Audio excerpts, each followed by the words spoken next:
అమ్మా అమ్మా అమ్మా ఏమి మగువ జన్మ, పుట్టేటప్పుడు అమ్మా అనుకుంటూ పుడతారమ్మా.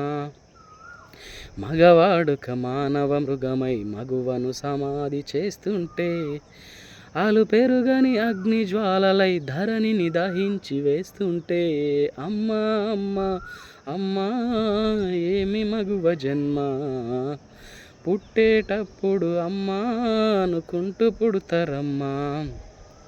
పుట్టిందొక అమ్మాయి అయితే చులకన చేసి చూస్తుండ్రు, పెరిగాక తన రూపాన్ని ఓర్వలేక చంపేస్తుండ్రు.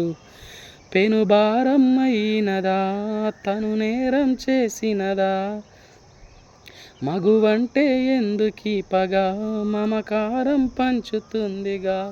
మగువకెందుకు జీవిత శిక్ష, మగాళ్ళకెందుకు తీరని కక్ష. అమ్మా అమ్మా అమ్మా ఏమి మగువ జన్మ, పుట్టేటప్పుడు అమ్మా అనుకుంటూ పుడతారమ్మా. అందం తను అడిగినదా అది ప్రకృతి సహజంగొచ్చినదే, ఆకృతి తను అడిగినదా అది మానవ సహజంగొచ్చినదే. ప్రాణం తను అడుగలేదుగా పరమాత్మే పంచుతుండుగా, పాలిచ్చి పెంచుతుందిగా మాతృత్వం పంచుతుందిగా. ఏసిన 7 అడుగుల కోసం వేచుంటది జన్మాసాంతం, పుట్టే తన పిల్లల కోసం ఎదురిస్తది చావును సైతం.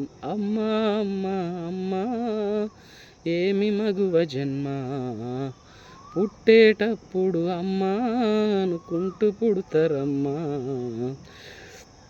మగవాడుక మానవ మృగమై మగువను సమాధి చేస్తుంటే, ఆలు పెరుగని అగ్ని జ్వాలలై ధరణిని దహించి వేస్తుంటే,